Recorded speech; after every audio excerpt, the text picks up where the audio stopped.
Today, I'm going to talk about a person who has the features of deviated, hump, and pseudo-hump nose at the same time, and whose nasal root in between eyes are too low.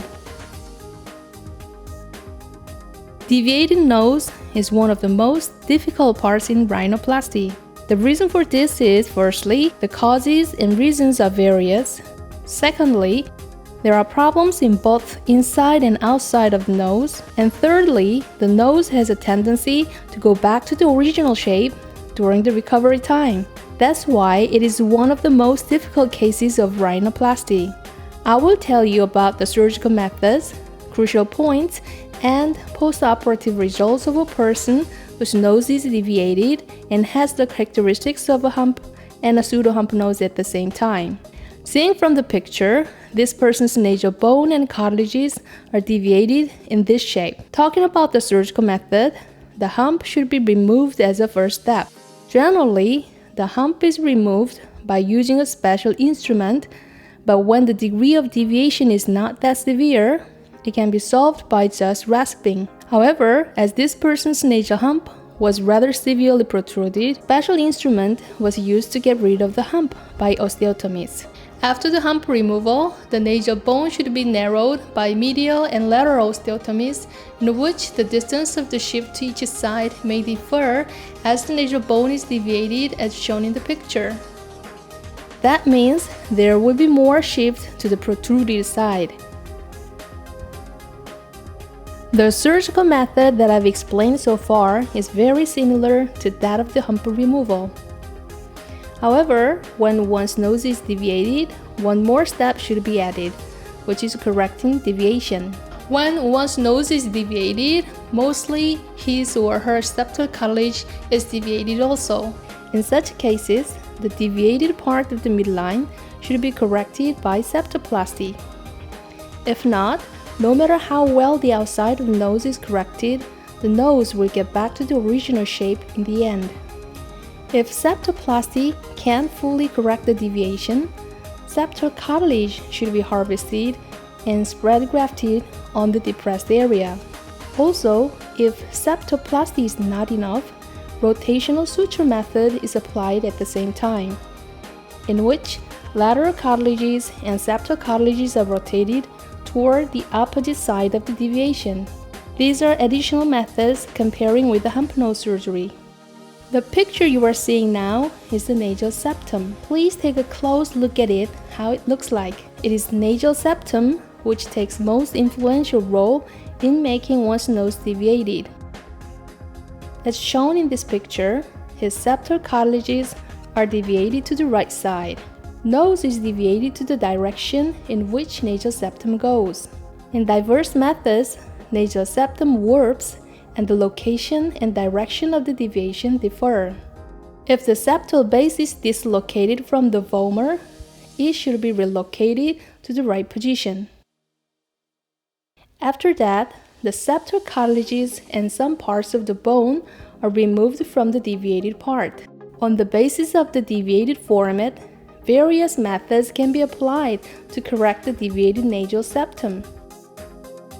If the correction of septoplasty is not enough, graft and rotational suture technique can be applied for more complete corrections.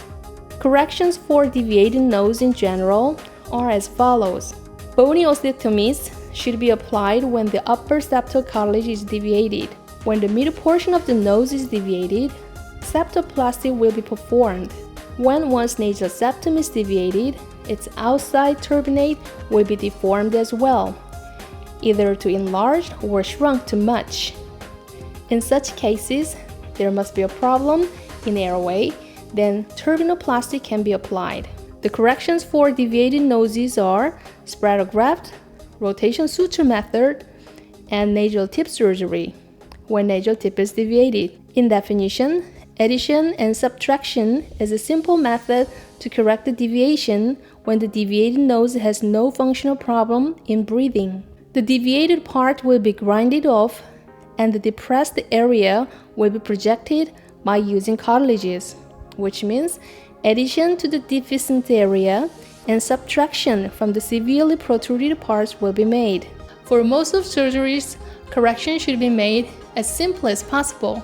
With these diverse methods of corrections, as I've explained so far, the previously deviated part is fixed as in this picture. This is the profile view right after the operation. The nasal root was raised with the cartilages in the same manner of pseudo-hump nose surgery, and hump was removed as in the hump nose surgery. This is before and after operation. In order to check if the deviation was corrected or right, observing above the head is most accurate. In the left picture, before operation, his nose is deviated in the shape of letter C. But this was well corrected in the right picture, taken right after the operation. The person below was after recovery, whose deviated hump nose was well corrected. As this person's chin, philtrum, and lips are deviated toward the right side a little, his nose is also deviated to the same direction as a natural result.